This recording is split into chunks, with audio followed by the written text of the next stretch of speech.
네, 오늘은 그럼 미국 뉴스 제가 알려드릴게요. 그래서 오늘도 마찬가지로 3가지 뉴스 준비했는데 일단 첫 번째 뉴스부터 빠르게 가볼게요. 첫 번째 뉴스는 식물 기반 대체 해산물의 탄생입니다. 식물 기반 대체 해산물이라니 너무 궁금하지 않으세요? 그럼 우리 같이 미국으로 가볼게요. 대체 해산물, 왜 갑자기 뜬금없이 등장한 걸까요? 사실 해산물 같은 경우 일반 육류보다 건강에 훨씬 이롭다는 인식이 지배적이었기 때문에 굳이 해산물을 다른 원료로 대체하려고 할 필요가 없었습니다.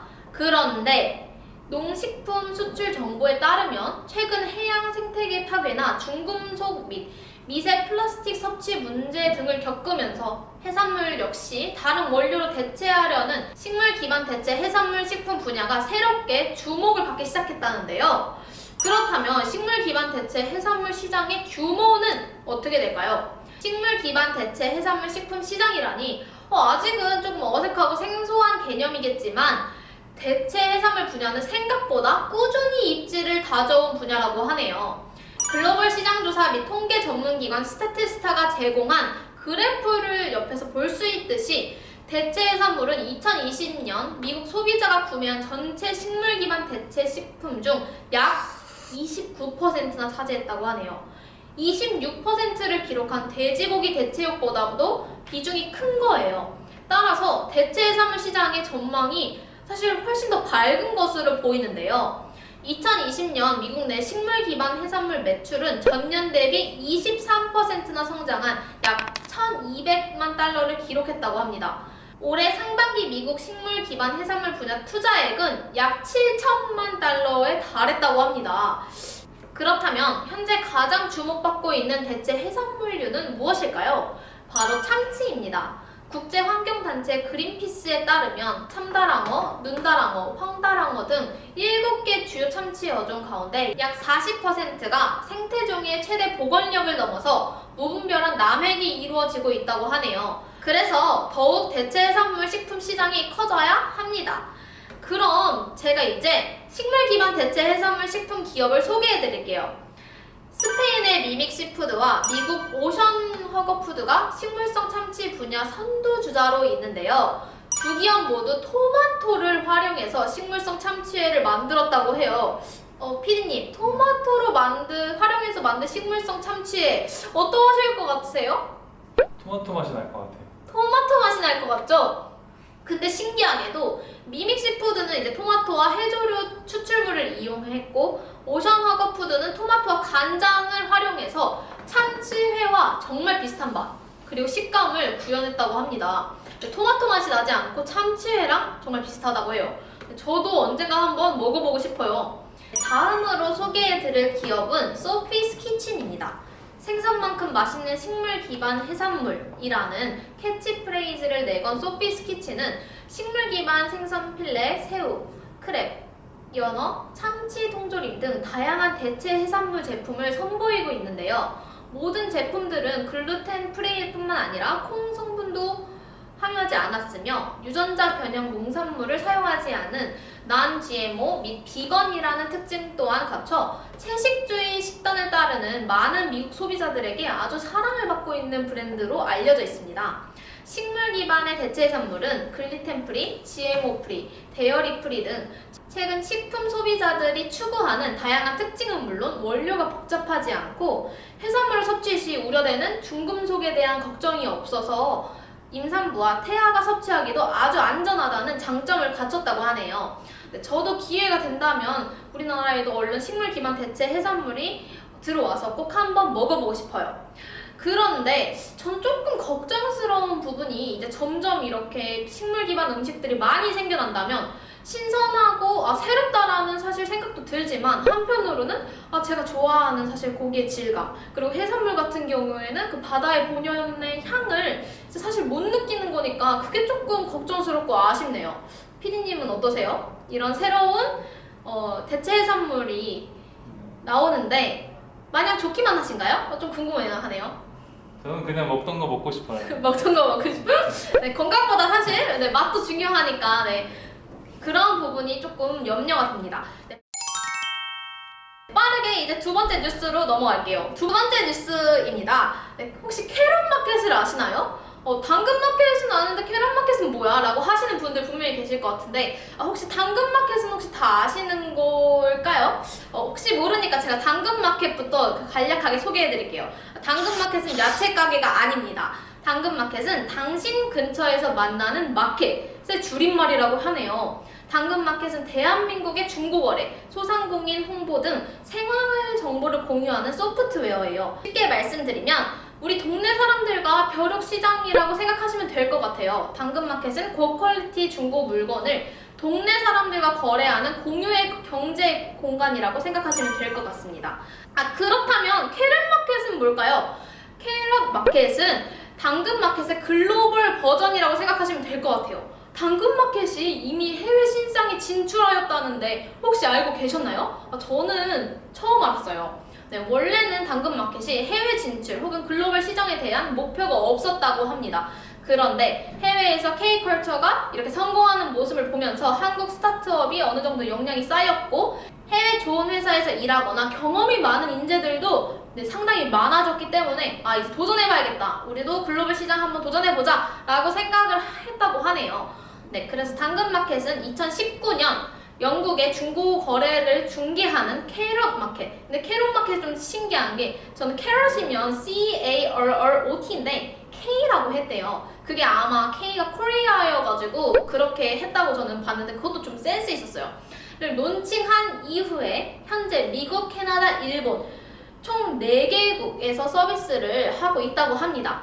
그동안 인구 밀도와 타깃 인구 비중 등을 고려해서 거점 국가와 지역을 선정해 왔다고 해요. 그래서 내년 2022년 상반기부터는 구글 지도와 같이 글로벌에 최적화된 캐럿 어플을 여러 국가와 동시에 선보이는 형태로 확장할 예정이라고 하네요. 당근마켓은 지역 특성과 문화에 맞는 세부 전략을 마련해 하이퍼로컬, 지역 밀착 서비스를 만들겠다는 큰 포부를 가지고 있습니다. 네, 그렇다면 이제 궁금하실 거예요. 그럼 캐럿마켓과 당근마켓은 차이가 뭘까? 전반적으로 캐럿은 한국 당근마켓과 아주 닮아 있습니다. 거래를 통해서 캐럿 레이팅이 이제 점수를 주는 거잖아요. 캐럿 당근마켓에서는 매너 온도라고 하죠. 그렇게 높일 수 있고 특정 활동 조건을 충족할 때 배지가 제공되는 점도 유사하다고 합니다. 개인정보 보호 및 안전한 거래 환경 조성을 위해 전화번호와 GPS 인증으로 서비스 이용이 가능한 점도 동일한 부분이에요. 다만 사용자 인터페이스 측면에서 북미 국가는 기본 게시판 형태로 심플하게 구현하고 우리 당근이 캐릭터 아시죠? 당근이 캐릭터 제가 진짜 좋아하는데 그 캐릭터를 사용하지 않는다고 해요. 국가별 하이퍼 로컬 문화 차이는 거래 범위라고 하네요. 각 나라마다 사실 내 동네라고 인식하는 범위가 다르다고 하는데요. 가령 대중교통을 이용이 보편화되어 있는 서울과 일본 같은 우리 아시아 국가 같은 경우에는 반경 4km에서 6km 정도면 하이퍼 로컬 서비스를 구현하기 충분합니다. 그 정도는 우리 이웃이다 라고 생각을 하는 거예요. 반면 미국과 캐나다의 경우 단독주택이다 보니 이제 각각 집들이 널찍히 아주 땅이 넓다 보니까 떨어져 있잖아요. 그래서 서비스 반경이 10km에서 20km 정도 돼야 서비스 이용이 원활해진다고 하네요. 이런 점 좀 특이하지 않나요? 신기했어요.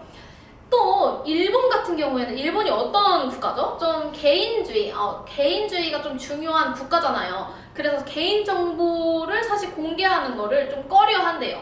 그래서 당근마켓은 왜 우리 한국에서 보면은 집 앞에서 이렇게 거래를 하잖아요. 근데 일본 같은 경우에는 자기 집 앞에서 거래하는 게 되게 불편한 거예요, 문화적으로. 그래서 집 앞에서 거래하는 것을 싫어하고 지하철역이나 편의점 등 이렇게 사람이 많은 공공장소에서 거래하는 것을 선호하고 안전하다고 느낀다고 합니다. 이에 따라 일본에서는 제공하는 서비스는 거래 희망 지역을 표기하는 그런 기능을 반영했다고 해요. 근데 캐럿마켓 조금 너무 배려가 넘치고 센스가 있는 것 같아요, 제 생각에는. 그렇다면 저는 또 궁금한 게 있어요. 캐럿마켓의 현지 반응, 정말 우리나라만큼 당근마켓을 잘 받아들이고 그런 거를 많이 쓸까? 라는 생각이 들 텐데요. 일단 제일 캐럿마켓의 열기가 뜨거운 곳은 어딜까요? 비리님. 캐나다. 네, 답을 보고 계신 거 아니죠? 네, 캐나다입니다. 마켓의 열기가 가장 뜨겁다고 해요.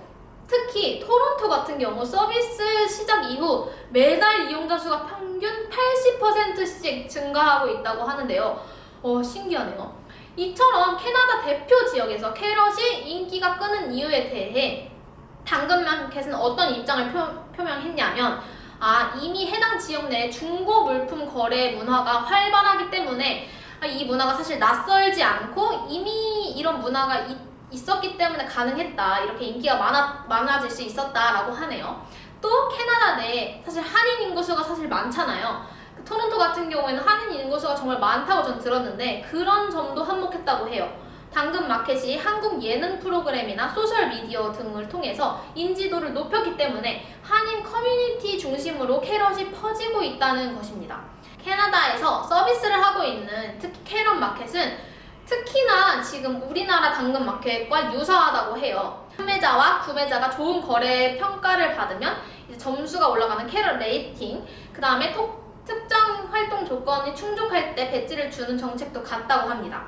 캐럿 마켓의 글로벌화는 사실 이제 시작인 것 같아요. 앞으로 외국에서도 이제 캐럿 마켓을 이용할 수 있다니 좀 가슴이 웅장해지는데요.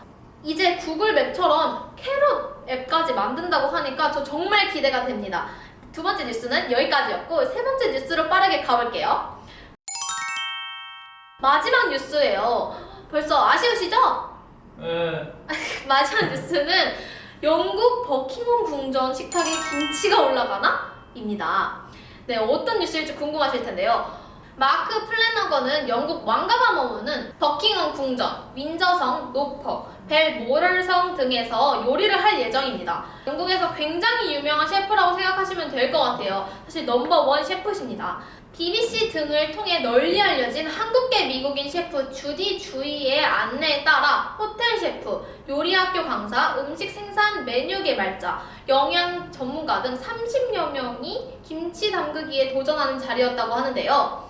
플래너건 셰프뿐만 아니라 대부분 참가자들이 한국 김치를 먹어보긴 했어도 이렇게 만들어보는 건 처음이었다라고 하더라고요. 그러면서 기회가 된다면 영국 왕실의 메뉴를 올려보고 싶다라고 말하며 마크 플래너건 영국 왕실 수석 셰프는 평생 처음 담가본 김치를 보면서 매우 뿌듯한 표정을 지었다고 합니다. 이러다가 영국 왕실 메뉴로 김치가 올라가는 거 아닌가요? 만약 이번 일로 인해서 김치가 정말 영국에 널리 알려진다면 정말 자랑스러울 것 같아요. 네, 오늘도 재밌게 보셨나요? 오늘 제가 준비한 뉴스는 여기까지입니다. 네, 재밌게 보셨다면 구독과 좋아요를 눌러주세요. 매주 새로운 해외 뉴스를 가지고